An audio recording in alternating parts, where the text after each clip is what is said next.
और ब्रेक के बाद एक बार फिर से स्वागत आप सभी का। और देखिए, क्योंकि छठे चरण का मतदान हो रहा है 58 सीटों पर, ये मतदान लगातार जारी है और शाम 6 बजे तक वोटिंग होगी। ऐसे में हमारे साथ तमाम गेस्ट जुड़े हुए हैं स्टूडियो में, हमारे साथ उनका रुख कर लेते हैं। और सुनील जी, आपसे जवाब लेना चाह रही थी क्योंकि आप एक वरिष्ठ पत्रकार हैं। पत्रकार के तौर पर जो हालात अब हो चुके हैं, चाहे वोटिंग परसेंटेज कम होना हो या फिर तानाशाही की बात की जाए या फिर तुष्टीकरण की राजनीति की बात की जाए, ये बढ़ते वक्त के साथ 2047 का विजन बीजेपी तय करती है, लेकिन इस बार लोगों का रुझान कुछ ऐसा नजर नहीं आ रहा है। ऐसा लग रहा है लोगों का इंटरेस्ट एकदम खत्म हो चुका है। देखो, पश्चिम बंगाल में आप देखो वोटिंग क्यों ज्यादा हो रही है।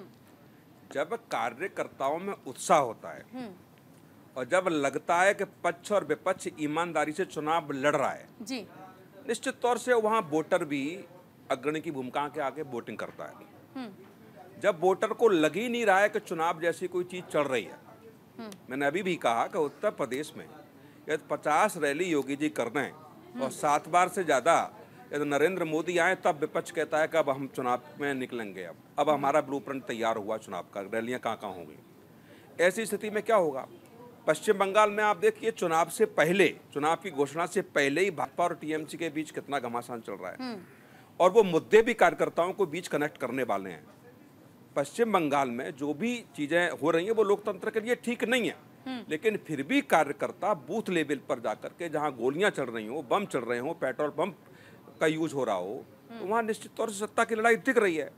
दूसरे राज्यों में नहीं है। जैसे अभी ए के मिश्रा साहब चले गए, मैं उनकी बात से 100% सहमत था कि केजरीवाल जैसा नेता जब जेल से निकल के आता है और अपने को बेटा, अपने को भाई कहता है दिल्ली राज्य का, और वहां आने के बाद वो चीज नहीं दिखी जो पश्चिम बंगाल में दिख रही है। यदि ऐसा कार्यकर्ता इस बात का महसूस करते कि नहीं, केजरीवाल जी के साथ बड़ा अत्याचार हुआ है, तो निश्चित तौर से वो वोट के माध्यम से जवाब देने का प्रयास करते। और सबसे महत्वपूर्ण बात यह है जो वोटिंग का मैं समझ पा रहा हूँ कम क्यों है। अधिकतर हम लोगों ने चुनाव देखे हैं जमीनी स्तर पर जाकर के, एक यूथ का एक नेटवर्क होता है। वो सपा, भाजपा, बसपा, कांग्रेस सबके साथ काम करता है और वो एक ऐसा यूथ होता है जो हर पार्टी के प्रत्याशी के साथ जिंदाबाद मुर्दाबाद करने के लिए चलता है। उसे खाना भी दिया जाता है, उसको गाड़ी भी दी जाती है, उसको होटल पे और तमाम तरीके की व्यवस्थाएं कराई जाती हैं और वो चलता है एक यूथ। वो यूथ बिल्कुल इसमें कहीं दिख ही नहीं रहा कि यूथ है। और यूथ का कारण ये है कि पैसा खर्च नहीं हो पा रहा है इस चुनाव में। और पैसा क्यों खर्च नहीं हो पा रहा है, सारे राजनीतिक दल के लोग जानते हैं। निश्चित तौर से जब आप, और दूसरा सबसे और महत्वपूर्ण, आप देखिए इस इलेक्शन में वो जोश नहीं है। जैसे 2014 में घर घर मोदी, हर हर मोदी जैसे नारे, कांग्रेस के जमाने में जब आपने देखा होगा 400 सीटें आई, तब के नारे आप इंदिरा गांधी को देखिए, आधी रोटी खाएंगे, इंदिरा जी को लाएंगे। अटल बिहारी वाजपेयी की सरकार आई, अब बारी बारी सबकी बारी, अब की बारी अटल बिहारी। तो ये जो नारे होते हैं और नारे जो उत्साह का जब वाहक होते हैं, निश्चित तौर से वहां वोटर फिर निकलता है, एक जश्न के साथ बात करता है। इस बारे इलेक्शन में मुझे लगता है कोई एक ऐसा स्लोगन नहीं है जिससे कि कोई भी, चाहे सत्ता पक्ष हो चाहे विपक्ष हो, वो वोटर को निकालने में कामयाब हो पाए कि नहीं साहब लड़ाई कोई ऐसी लड़ी जा रही है। जैसे 2014 में आप देखेंगे कि कांग्रेस सरकार के खिलाफ बहुत आक्रोश था, अन्ना का बड़ा आंदोलन इस देश में हुआ। 2019 में आपने देखा बालाकोट जैसी बड़ी घटनाएं इस देश में हुई। लेकिन 2024 में 370 हटने के बाद, भगवान श्री राम मंदिर बनने के बाद भी, जहां देख रहे होंगे 6 महीने पहले जब भव्य राम मंदिर निर्माण होता है, तब हिंदू परिवारों की तरफ से सोशल मीडिया पे आ रहा था, एक वोट देंगे हम भगवान श्री राम के चरणों में देंगे। वो उत्साह नहीं दिख रहा है इसमें। तो जब ऐसी स्थिति होने लगे कि जनता को कनेक्ट, और अब हर जनता को आप देखिए, ये लग रहा है कि सब ठगने का काम करना है। कांग्रेस कह रही है 1 लाख रुपए हम देंगे, राजद कह रही है 1 लाख रुपए हम भी देंगे, और राजनीतिक दल कह रहे हैं कि हम ये देंगे। कहां से लाएंगे पैसा? जब लोगों को ये लगने लगे कि वास्तव में राजनीतिक लोग हमको ठगने का काम कर रहे हैं। दूसरी सबसे महत्वपूर्ण बात, जो नरेंद्र मोदी सरकार श्वेत पत्र लेके आई, पहली देश की सरकार है जो श्वेत पत्र लेकर के आई। विपक्ष को इसको घेरना चाहिए था, विपक्ष उस पर बात नहीं करना चाहता। 2014 में कांग्रेस का तख्ता पलट इसलिए हुआ, या नरेंद्र मोदी के साथ भाजपा के साथ इसलिए खड़े हुए कि देश को लगा कि हाँ, यहाँ से न्याय मिल सकता है। वो विपक्ष में नहीं दिख रहा है। नरेंद्र मोदी को हटाने के साथ विपक्ष के पास ऐसा कोई फॉर्मूला नहीं है, कोई ऐसा ब्लूप्रिंट विपक्ष नहीं दिखा पा रहा है जनता को, जिससे देश की जनता को लगे कि नरेंद्र मोदी को हटा करके यदि हम इस नेता को देश का प्रधानमंत्री बनाएंगे या इस राजनीतिक दल को हम अपने देश की सत्ता सौंपेंगे तो निश्चित तौर से वो हमारे भले के लिए काम करेगा। ठीक है, निपुण जी का रुख कर लेते हैं। निपुण जी, जैसा कि सुनील जी ने कहा कि नीति और नेता, इन दो चीजों के अभाव में विपक्ष जो है वो तमाम कोशिशों के बावजूद आखिर राहुल गांधी अकेले कितना चीजों को संभाल लेंगे। पिछले बार भी आपने देखा होगा जब 5th फेज के चुनाव थे, उस दौरान पश्चिम बंगाल की मुख्यमंत्री ममता बनर्जी कहती है कि हम आउटर साइड से सपोर्ट कर देंगे। आपने दिल्ली में देखा होगा चुनावी प्रचार के लिए राहुल गांधी पहुंचते हैं, लेकिन स्वाति मालीवाल का कांड होते ही दिल्ली के मुख्यमंत्री अरविंद केजरीवाल कहीं दूर दूर तक राहुल गांधी के साथ नजर नहीं आते हैं। तो क्या ये समझा जाए कि विपक्ष एकजुट तो हो गया लेकिन वो एकजुटता नहीं है, और अब क्योंकि वाकई ये सच्चाई है कि आज की जनता बेवकूफ नहीं है, जनता है, सब जानती है और उन्हें पता है कि हमें क्या करना है और क्या नहीं, और इसी का ये परिणाम है कि वोटिंग प्रतिशत भी कम है। लोग सोच रहे हैं कि किसी को भी वोट देने से अच्छा है चुपचाप घर में बैठो और अपना वोट वेस्ट होने दो। देखिए, सुनील जी ने बड़ा अच्छा बताया, सारी बातें बहुत अच्छे से बताई। इसमें 2-3 चीजें मैं ऐड ऑन कर देता हूँ। देखिए, मुद्दा बनाना, जो रूलिंग पार्टी है वो तो पावर में चाहती है कि दोबारा हम रिपीट हो जाएं। जी। उन्हें तो कोई वो नहीं है कि भाई हम ज्यादा बड़े बड़े मुद्दे बनाएं। उन्होंने तो दिखा दिया मुद्दा कि 2047 में विकसित भारत बना देंगे। हमने कहा, उन्होंने कहा कि हम 30 अर्थव्यवस्था बना देंगे। एक देश के सामने तस्वीर रख दी। मुद्रा बैंक की बात है, मुद्रा लोन की बात है, वो आपका 10 लाख से बढ़ाकर 20 लाख कर दिया। उन्होंने जो अपनी तस्वीर दिखाई थी वो दिखा दी। बात ये थी जो अभी कह रहे थे भाई साहब, बिल्कुल सही कह रहे थे कि 2013 में और 14 में जिस प्रकार का माहौल था, आप देखें जगह जगह बीजेपी ने जिस प्रकार से प्रदर्शन किए, प्रोटेस्ट किए, और बहुत सारे सामाजिक आंदोलन, चाहे अन्ना का आंदोलन बात करें, चाहे हम रामदेव के आंदोलन की बात करें, जितने आंदोलन थे इन सब ने एक पूरा एक माहौल। ठीक है सर, एक बार बड़ी खबर आ रही है वो बता देते हैं। सबसे ज्यादा देखिए पश्चिम बंगाल में अब तक मतदान हुआ है, ये बढ़कर 70 पर पहुंच चुका है। दिल्ली में सबसे कम 34 से बढ़कर 44 से पर पहुंचा है, लेकिन वो मजा अब भी नहीं आ पा रहा है। दोपहर 3 बजे तक का ये आंकड़ा हम आपको बता रहे हैं, 49.20% अब तक मतदान सिर्फ हो पाया है ऑल ओवर। सबसे ज्यादा पश्चिम बंगाल में हुआ है और सबसे कम हुआ है देश की राजधानी दिल्ली में। सबसे कम अभी भी दिल्ली के लोग वोट करने के लिए पहुंच रहे हैं। 58 सीटों पर मतदान हो रहा है, 6 प्रदेश, 2 केंद्र शासित प्रदेश। बावजूद इसके लोगों का कोई रुख समझ नहीं आ रहा है कि आखिर इस बार लोग वोट क्यों नहीं कर रहे हैं। दोपहर 3 बजे तक का ये आंकड़ा 49.20% मतदान अब तक हुआ है। सबसे ज्यादा देखिए पश्चिम बंगाल में 70.19 और दिल्ली में सबसे कम 44.58% मतदान हुआ है। निपुण जी, अभी जैसे देखिए आपने डाटा बताया, जो कौशिक जी बोल रहे थे बिल्कुल सही बोल रहे थे कि पश्चिम बंगाल में पहले से ही दोनों पार्टियां लगातार, और अब इससे नहीं, आप चुनाव लोकसभा नहीं विधानसभा में देखिए, विधानसभा में जो माहौल बनाया पश्चिम बंगाल में वो लगातार बनता रहा और लगातार वहाँ पर टक्कर काटेगी रही। दिल्ली में आप सोचिए कि देखिए दिल्ली में आम आदमी पार्टी का प्रभाव है, इसमें कोई दो राय नहीं, लेकिन जो आम आदमी पार्टी बात करती थी कि हम एक सुचिता की राजनीति करेंगे, हम आरोप लगते इस्तीफा देंगे, उनकी किस प्रकार फजीयत और किस प्रकार से उनके केस हुए, और ऊपर स्वाति माल का केस, आज उसको हम लोग तमाम तरह की बातों को लेकर, महिला अगर आरोप लगाते यही पर्याप्त है, सिर्फ ज़्यादा टेक्निकल चीजें घुमाने की जरूरत ही नहीं है। आरोप लगाए, वो भी कौन लगा रही है? राज्यसभा की सांसद, उससे पहले 10 साल, उससे पहले 10 साल वो महिला आयोग की अध्यक्ष रही है दिल्ली की। इतनी बड़ी अगर शख्सियत इस प्रकार के एलिगेशन लगा रहे हैं, आप उसको हवाबाजी कर रहे हैं। और जनता ने बिल्कुल सही बात की थी कि जनता पहले अखबार का, टीवी का वेट करती थी, आज जनता सोशल मीडिया पल पल की खबर, पल पल की बातें वो सुन सकती है, देख सकती है। तो वो अपना एकदम जो एटीट्यूड होता है या मन है वो तैयार कर सकती है। दूसरी बात जो मैं कहूँ विपक्ष की बात, देखिए विपक्ष को मुद्दे बनाने चाहिए थे, लेकिन विपक्ष एक भी मुद्दा नहीं बनाया पाया। रीजन, पहली तो बात, इनका गठबंधन ही बहुत लेट हुआ, और गठबंधन हुआ तो जो बनाने वाला था गठबंधन वही सबसे पहले साइड हुआ, नीतीश कुमार जी। दूसरी बात आप देखिए कि एक पार्टी एक जगह तो गठबंधन में और एक जगह गठबंधन में आमने सामने खड़े हैं। आप पश्चिम बंगाल में देख लीजिए, आप केरल में देख लीजिए, आप दिल्ली में तो साथ में है, लेकिन पंजाब में देखिए, हरियाणा में देखिए। तो ये एक दूसरा, और तीसरी बात क्या थी, आपके पास एक कॉमन एजेंडा नहीं। जो कौशिक जी ने कहा, एक कह रहा मैं 30 लाख नौकरी दूंगा, एक कह रहा मैं 1 करोड़ नौकरी दूंगा, एक कह रहा मैं 1 लाख दूंगा, एक कह रहा मैं 1 लाख दूंगा।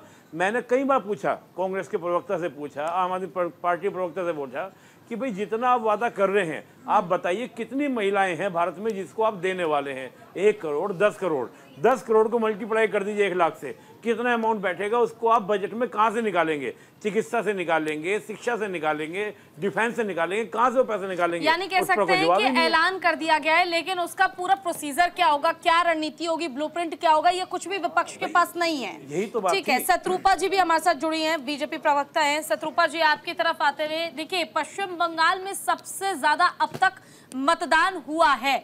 ऐसे में आपसे जानना चाहूंगी, पश्चिम बंगाल में मेहनत तो बीजेपी ने बहुत की है, क्या लगता है दीदी को टक्कर दे देंगे मोदी जी? मोदी जी की गारंटी पर भरोसा हो जाएगा लोगों को?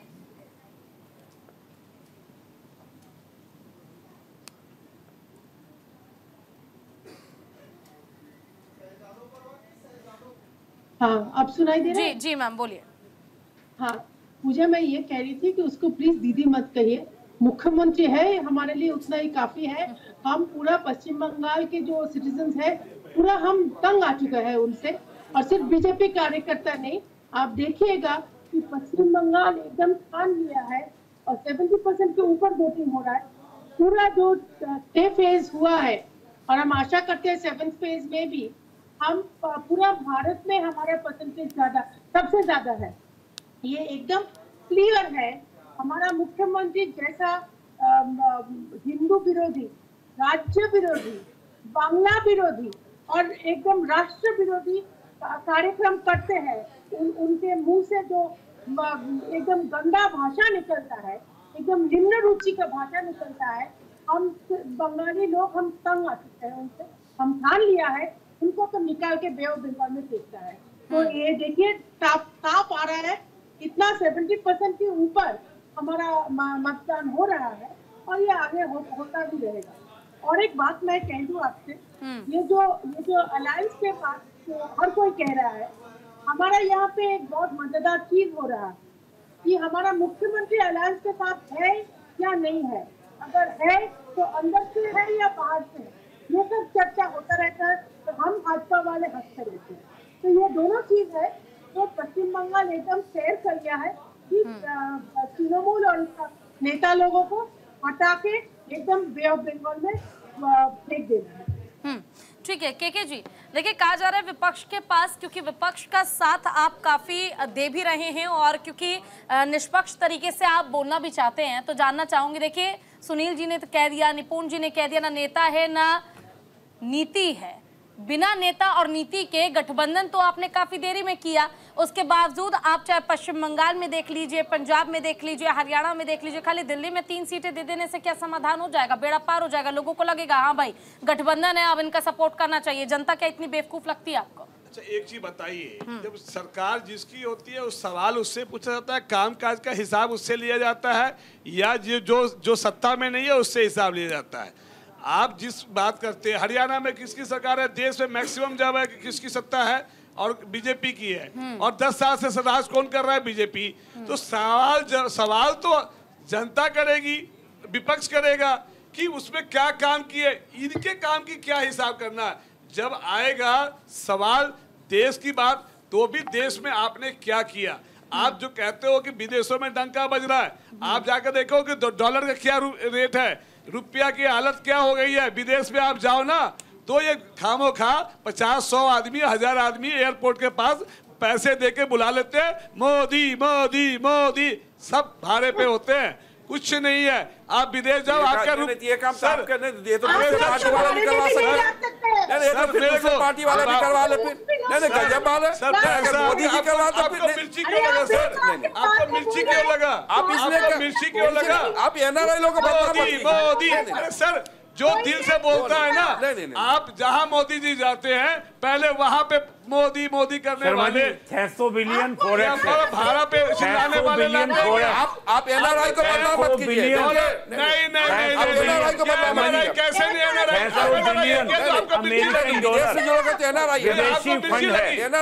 को वहाँ मिर्ची लगी है, यहाँ मिर्ची लगी है, वहाँ मिर्ची लगी है, मुझे लग रही है। आपको क्या लग रही है? एनआरआई को आपको क्या लग रही है? महिलाओं की रक्षा की बात आती है तो यही शत्रुपा जी है, कहते दीदी मत बोलो, तो भैया बोलेंगे क्या उसको? जब मायावती को बहन जी बोलते हैं तो आपको मिर्ची लगती है? अरे बहन जी है तो है, उनको बहन जी मानने वाले हैं। कलकत्ता में उनको दीदी बोलते हैं तो दीदी है। आपको दीदी नहीं बोलना है तो आप मत बोलो, आप ममता बोलो। लेकिन दीदी दुनिया कहती है, दीदी एक महिला दूसरी महिला को देख नहीं सकती है। और आप कहते हैं बिगम महिला की रक्षा कहते हैं। आपको स्वाति मालीवाल से कोई लेना देना नहीं है। 4 जून के बाद मैं इसी बीजेपी को मैं कसम खा के बोलता हूँ, सौगंध लेता हूँ, यदि बीजेपी ने इस मुद्दे को स्वाति मालीवाल को यदि इंसाफ दिला दिया तो मैं अपना काम छोड़ दूंगा, कुछ भी नहीं करूंगा। घर जाके मोदी का झंडा लेके पूरे देश में घूमूंगा। कोई नहीं है। मोदी जी साहब दिलवाएंगे, कोर्ट नहीं साहब दिलवाएंगे। सिर्फ चुनावी स्टंट है और यही जानती है विदेशों में रुपये की हालत खराब है। शर्मा जी आप एडवोकेट हैं, कोई 2 करोड़ का नौकरी नहीं मिला, आप जवाब को मत घुमाओ। मैं सत्ता में आपसे पूछता हूँ कि देश को कब बांटोगे, इस्लाम और इस्लाम को? आप एडवोकेट हैं। अरे भाई अब देश को मत बांटो, हिंदू मुस्लिम अरे भाई सब है भाई भाई। अरे शर्मा जी देश जो है सब एक है। अपने बचपन शर्मा जी दूसरे का भी सुनिए। अरे सुनिए, देश एक है, अरे सुनिए, भाई एक है। हमारे देश में भौगोलिक अलग अलग है। नहीं अब दूसरे नहीं बोलने देते हैं, दूसरे नहीं बोलने देते हैं। हम आपको दूसरे का भी सुनिए। अंग्रेज ने डिवाइड एंड रूल किया, आपको बांटने नहीं दूंगा। दूसरे का भी सुनिए। ये आपने नहीं, ये एडवोकेट है। एक मिनट ये एडवोकेट है, भाजपा के लिए काम कर रही है। एक सुनिए ये एडवोकेट है, भाजपा के लिए काम कर रही है क्या? सुनिए से पहले, ये एडवोकेट है, न्याय कोर्ट दिलवाता है। नहीं कोर्ट आपस में लड़ लीजिए, कौन फैसला करेंगे? आप एडवोकेट जवाब देंगे, पहले आपस में फैसला कीजिए। सुनील जी, सतपुरा जी, ये आप जवाब देंगे, कौन जवाब देगा? जस्टिस कोर्ट भाजपा के लिए काम कर रही है। के जी आपकी तरह ही बाकी लोग भी राजनीतिक विश्लेषक हैं, यहाँ पर वरिष्ठ पत्रकार है, उनका फर्ज है कि वो आपसे सवाल पूछेंगे। अगर आप सवाल खड़े कर रहे हैं तो वो आपके सवाल का जवाब भी जरूर देंगे। मेरा कांग्रेस हो गया, मैं तो हटा दिया। ठीक है, ठीक है। कांग्रेस के प्रवक्ता से एक ही सवाल है, हाँ। क्या स्वाति जी भाजपा के लिए काम कर रही हैं क्या? राहुल जी बताइए। स्वाति जी भाजपा के लिए काम कर रही है, ये मुद्दा नहीं है देश के। अरे ये बता रहे हैं आपके कि बीजेपी के सारे पे काम हो रहा है। ये आप ही के सहयोगी बता रहे हैं कि बीजेपी के इशारे पर स्वाति जी कर रही है। एक राज्यसभा सदस्य आज तक की राज्य सरकार को कोऑपरेट नहीं कर रही। सिद्धारमैया जी ने 2 पत्र लिख दिए केंद्र सरकार को। प्रज्वल रेवन्ना भाग गया। तुम्हें वो गंभीर मैं स्वाति जी के ऊपर मैं सवाल कर रहा हूँ। 4 सवाल आप खड़े कर दोगे। मैं ये कह रहा हूँ स्वाति जी बीजेपी के लिए काम कर रही है। स्वाति मालीवाल पर यहाँ पर चर्चा की जा रही है। डीवीआर उनका उठा के ले गई। जो दूध का दूध और पानी का पानी होगा वो हो जाएगा। तो आप पार्टी से क्यों नहीं निकाल रहे? सजा मिलेगी। आपने उनको पार्टी से बर्खास्त क्यों नहीं किया? मुख्यमंत्री के आवास पर रहकर के इतना बड़ा आरोप लगाया, फिर आप काहे अपनी पार्टी में रखे हुए हैं उसको? तो दूध का दूध और पानी का पानी तो कोर्ट तय करेगा ना। आप कोर्ट नहीं, आपकी भी मैं कह रहा हूं पार्टी के राष्ट्रीय अध्यक्ष होते हुए केजरीवाल जी के आवास पे ये हुआ है और आप ये मान के चल रहे हैं कि वो बीजेपी के इशारे पर या गलत आरोप लगाया। मैं मानना गलत आरोप लगाया। आपने पार्टी के बाहर का रास्ता क्यों नहीं दिखाया उनको? नहीं, पार्टी का बाहर का रास्ता ये क्षेत्राधिकार सिर्फ केजरीवाल जी के पास है। केजरीवाल जी क्यों नहीं कर रहे हैं? केजरीवाल जी क्यों नहीं कर रहे हैं? केजरीवाल जी भी ये मान के चलते हैं कि उनके साथ जो भी घटना हुई घटित हुई है। संजय जी ने भी ये स्वीकार किया घटना घटित हुई है। बड़ा चढ़ा के पेश करनी अलग बात है। ये किस स्तर की घटना घटित हुई है? ये मैं किसी भी स्तर की उन्होंने यदि महिला के साथ छोड़िए मारपीट, एक राज्यसभा मेंबर है तू चढ़ा करके भी बात की होगी। बैठकर किसी भी कोर्ट मामला कोई लंबित है, अरे वो मैं ये कह रहा हूँ स्वाति मालीवाल को जो आपकी महिला आयोग की चेयरमैन रही 10 साल तक, राज्यसभा की सदस्य है, मैं ये कह रहा हूँ नई मारपीट हुई हो उनके साथ। मैं कह रहा हूँ अभद्र व्यवहार भी उनके साथ मुख्यमंत्री आवास पे हुआ, अभद्र व्यवहार भी आवास पे हुआ, तो क्या आप कार्रवाई नहीं करेंगे क्या? नहीं, बिल्कुल बिल्कुल किसी भी महिला के साथ अभद्र व्यवहार होता है तो उसके ऊपर कानून है और कानून नहीं। यहाँ मुख्यमंत्री से न्याय की बात की जा रही है, अब कानून कोर्ट की कह रहे हैं। केजरीवाल वर्तमान में मुख्यमंत्री हैं, अपनी पार्टी के राष्ट्रीय संयोजक हैं। मैं सिर्फ आपसे एक सवाल करना चाह रहा हूं, उसके खिलाफ कार्रवाई क्यों नहीं? मैं आपसे एक सवाल करना चाह रहा हूं। प्रज्वल रेवन्ना, जब मैं आपकी जगह बैठूंगा, राजनीति करूंगा, मुझसे सवाल कीजिएगा। मुझे लगता है ना स्वाति मालीवाल हो, प्रज्वल रेवन्ना हो, ऐसे कई मामले हैं। अभी फिलहाल बड़ी खबर आ रही है, वो बता देते हैं। बंगाल के झारग्राम में हिंसा हो गई है। पश्चिम बंगाल से बड़ी खबर, बीजेपी प्रत्याशी प्रणत टुड्डू पर हमला किया गया है। जान बचाकर भागे हैं बीजेपी प्रत्याशी प्रणत टुड्डू।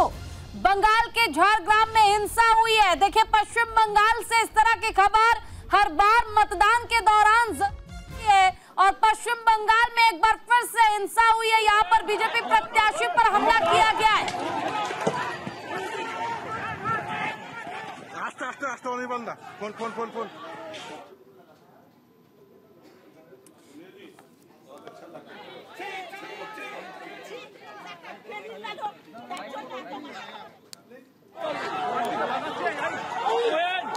ये देखिए किस तरह से पत्थरबाजी की जा रही है और किस तरह से लोग भागते नजर आ रहे हैं।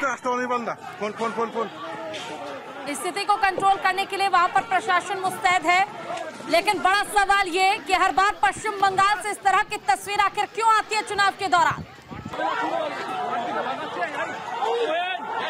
ये देखिए एक्सक्लूसिव तस्वीरें आप सबसे पहले देख रहे हैं न्यूज इंडिया पर। इस तस्वीर में आप साफ देख पाएंगे बीजेपी प्रत्याशी के ऊपर पत्थरबाजी की गई है और उनके ऊपर हमला किया गया है। हालांकि पत्थरबाजी की ये तस्वीरें लगातार सामने आ रही है, लगातार पत्थरबाजी की जा रही है। अभी भी जो लोग हैं जो हिंसा कर रहे हैं वो कंट्रोल नहीं किए जा पा रहे हैं।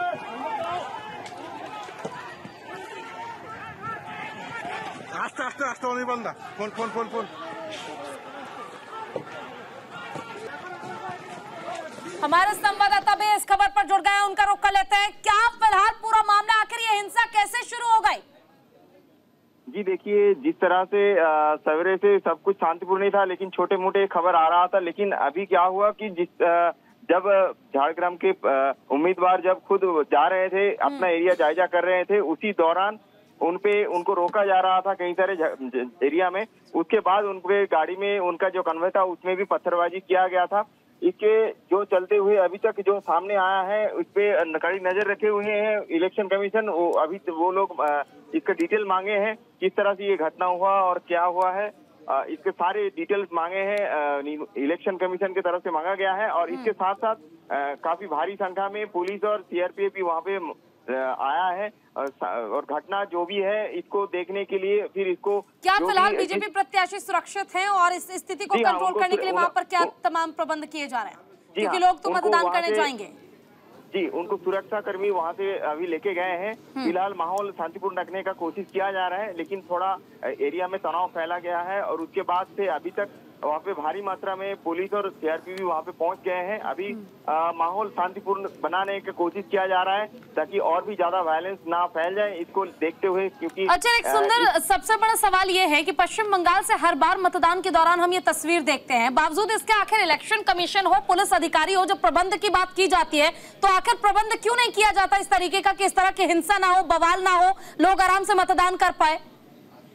देखिए, सबसे पहली बात तो ये बताया जा सकता है कि इलेक्शन कमीशन के पास जब कभी भी स्टेट गवर्नमेंट का पुलिस हो या फिर सेंट्रल फोर्स हो जब रहता है तो इलेक्शन के दौरान वो इलेक्शन कमीशन के दायरे में ही रहता है। इलेक्शन कमीशन के ऑर्डर के मुताबिक वो लोग फॉलो अप करते हैं। लेकिन यहाँ पे काफी सारे जो विरोधी हैं या फिर बीजेपी के जितने भी कर्मी हैं, कुछ नेता हैं, इनको कहना है कि यहाँ पे जितने भी पुलिस है, जो स्टेट गवर्नमेंट का पुलिस है, ये स्टेट गवर्नमेंट के हिसाब से चलते हैं। जैसे उन लोगों को बताया जाता है तो रूलिंग पार्टी के हिसाब से वही चलते हैं।